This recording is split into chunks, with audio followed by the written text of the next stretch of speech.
Jeff Rowe from Two Hacks Garage. Well, I tell you what, guys, the beginning of this video, well, that was Kyle and I checking for main bearing clearance.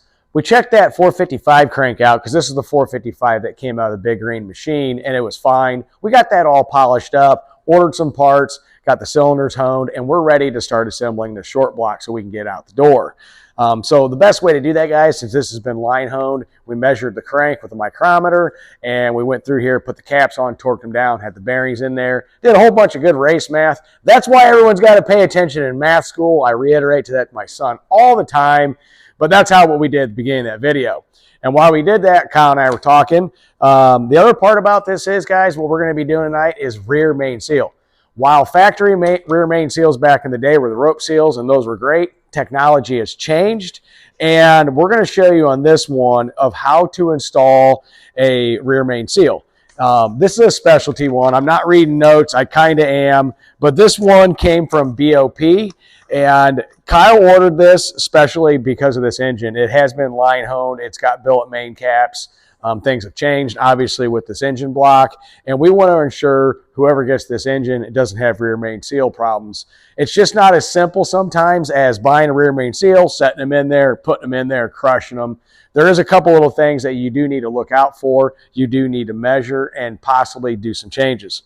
So Kyle and I are both new to this, and what we're going to do is we're going to walk you through on how to do this. They have really great instructions, kind of ran through it, and you know what, guys? I'm rambling. Kyle's behind the camera making faces at me. But what we're going to do is we're going to show you how to do this per their instructions from BOP.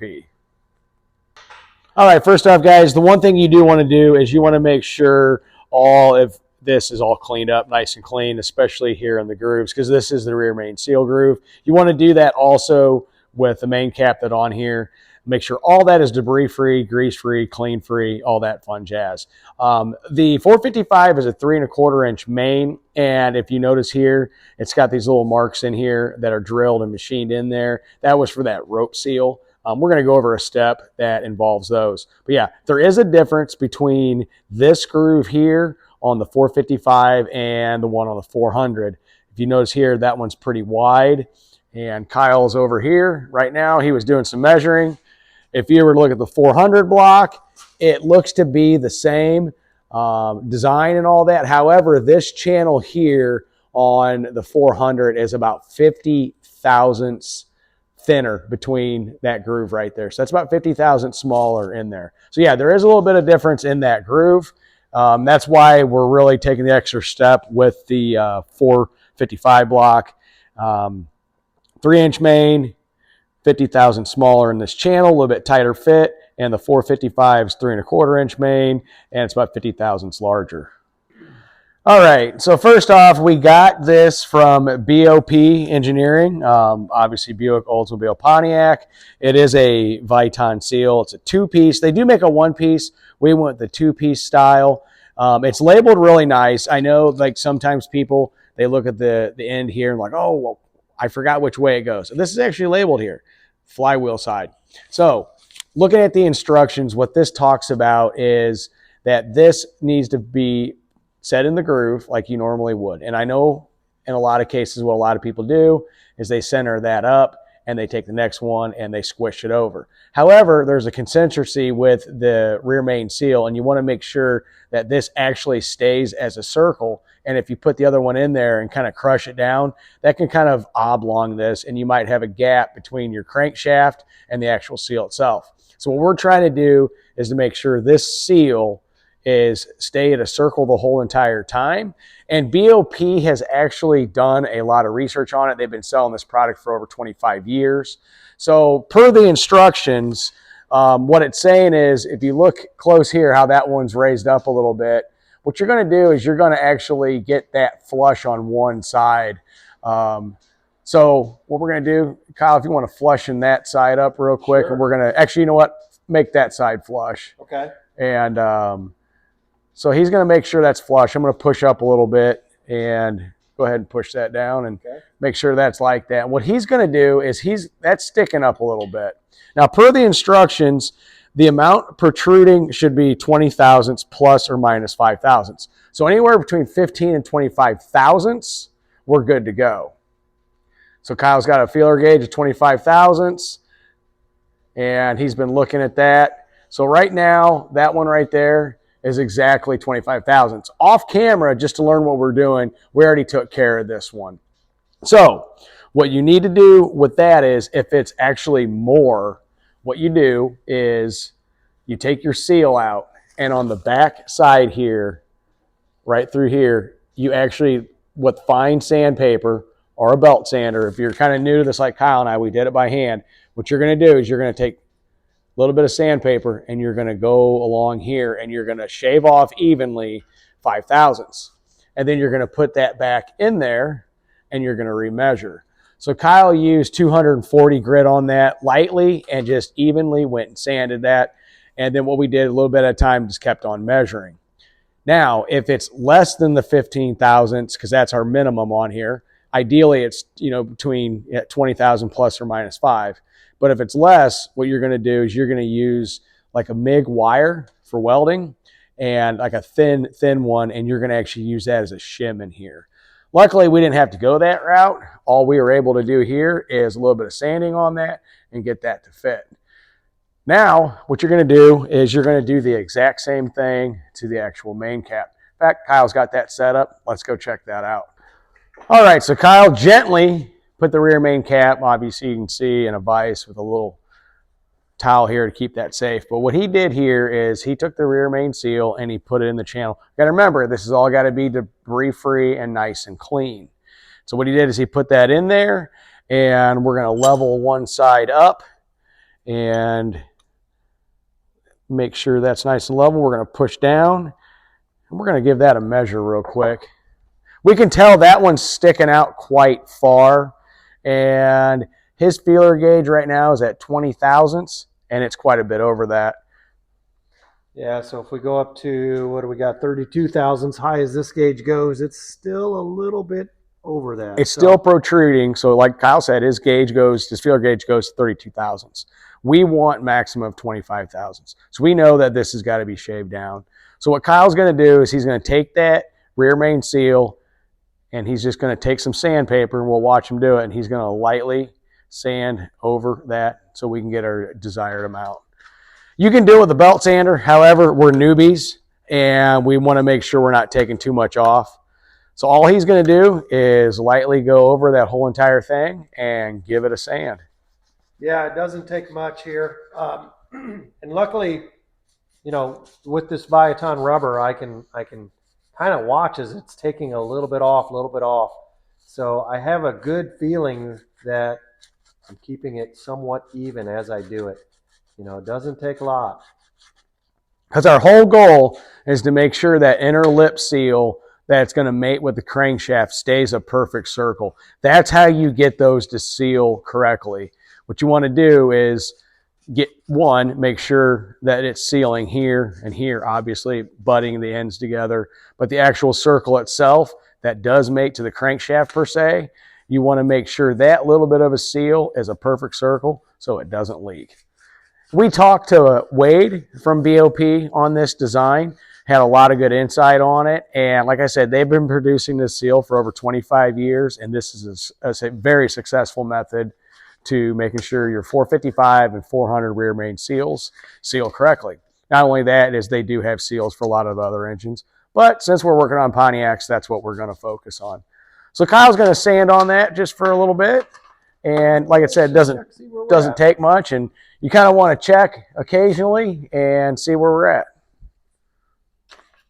Go ahead and flush that side up. So we're going to flush that up, and what I like to do is kind of just push that a little bit to make sure it's against the surface that we're making it flush with. So that one's good there. So what Kyle's going to do is he's going to measure that again. Kind of feel crosshair lightly. But maybe a little more. Is that what you felt? Yeah, it's over probably a thousandths or two. So what Kyle's going to do is he's going to sand a little bit more, and we're going to check it again. We will be right back.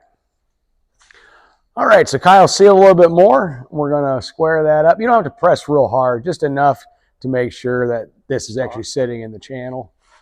So now he's going to take a look at that, and we're going to look at it again, kind of feel lightly. That's getting real close. Is that the 20 thousandths gauge? Yes. Okay. Go on the 25 thousandths. Okay. Like I said, the tolerance on this, ideal is 20 thousandths plus or minus 5. So you can be anywhere from 15 to 25 thousandths. We like to shoot for that middle. We're going to see where we're at. Yeah, that's 25 thousandths right there.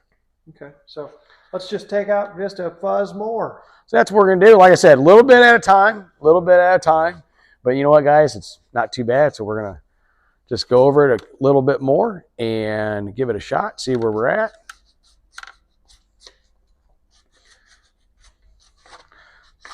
Kind of reiterate, Kyle and I were just talking off camera. If you're new, highly suggest just evenly use fine sandpaper with your hand. I think a belt sander, without having a whole lot of trial and error with this, would probably easily take quite a bit off too quick. Too much, too fast. Yep.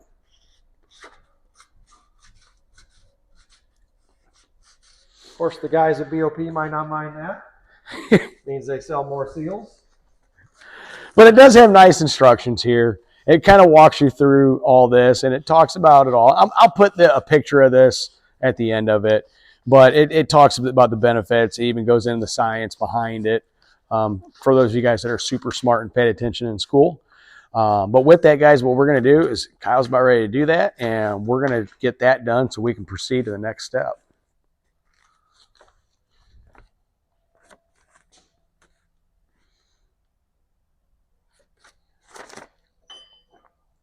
We're using a machined piece of aluminum to square this up. All right, let's set our So he's going to check that again. The eye test looks perfect. 20 thousandths. On to the next step. All right, the next step to this, if you look, we took it off the engine stand. There's a reason why. Because what we're going to do is we're going to take off the head of the engine stand here. And what we're going to do is you take the actual cap with the seals in it and you mate it together and you bolt it down.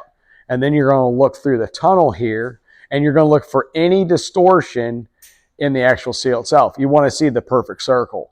So that's what we're going to do. And once we get it all set up, we'll come back and we'll check it out.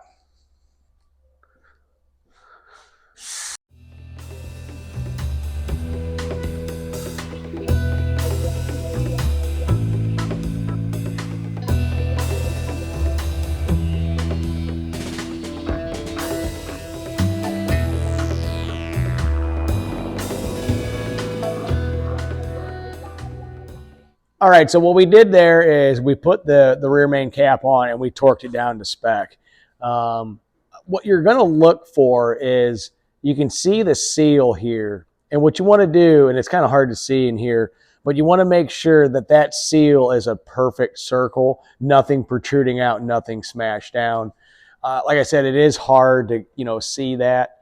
But if you see anything that's smashed in or protruding out, then you know it's not right and you got to go back through and kind of refit, for those procedures. I'm going to see if adding a little bit of light can kind of help. But you want to make sure that whole seal around there is an exact perfect circle. And the nice part about it is you have a reference here because this here theoretically is a perfect circle. So if you go here and you can even measure it if you wanted to, you're going to get that perfect circle in there. So we know we're good on here because everything is even all the way around and nothing sunk in or sticking out or smashed. So we know we're good on that. So what we're going to do is we're going to proceed to the actual next step because the next step is kind of crucial with this. We showed you those machined pieces in the groove here and in the cap. So what we're going to do is we're going to show you the next step on installing this seal.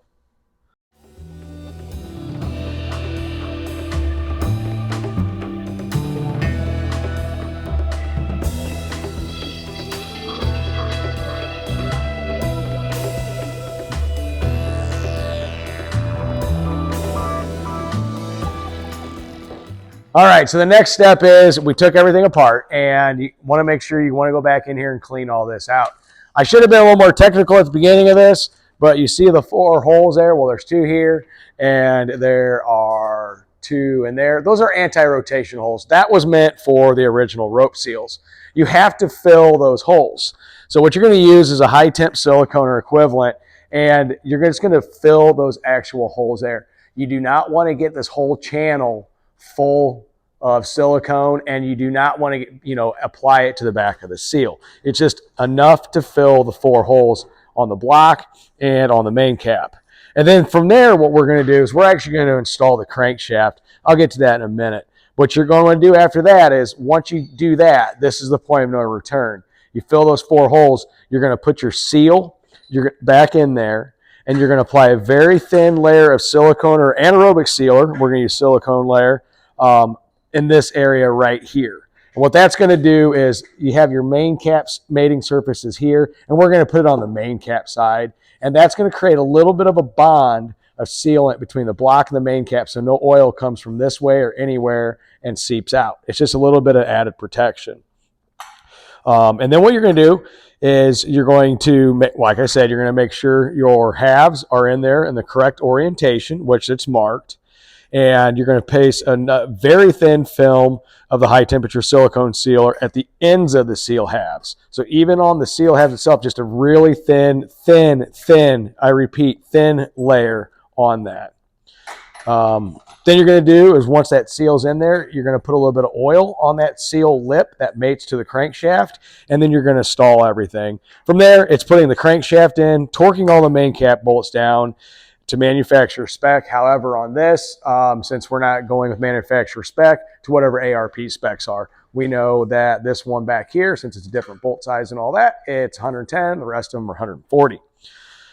This is the part where you have to let it sit. So once you get all those filled, you get your seal halves in and you get it assembled. In order for this to work right, what you want to do is let it sit for 24, maybe you can call it, say, 48 hours. You want this all to cure up, because you don't want to rotate that crankshaft and possibly agitate and move all that stuff. So that's what we're going to do. We're going to go ahead and get these filled, and we're going to get everything installed. And from there, we'll have an ending.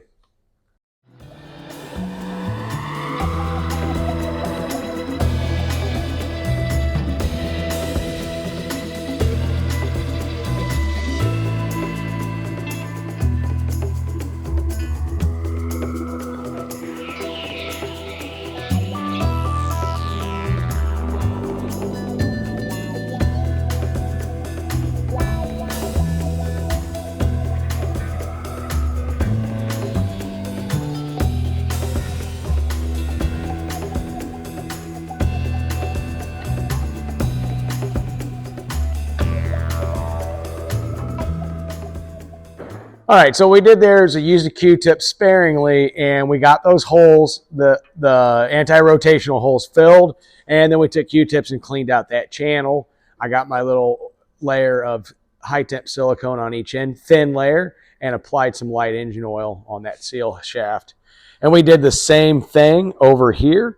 Got those filled, cleaned it all out, put the seal in, and we have a super thin layer of silicone on here. And from here, what we're going to do is, legitimately, we're going to put the bearings in. We've already measured, make sure everything was good with that. So we're going to put the bearings in, put the caps on, well, put the crank in, put the caps on, torque everything down, and we're going to let it sit. So that's what we're going to work on now, is putting the crankshaft in and getting everything set up.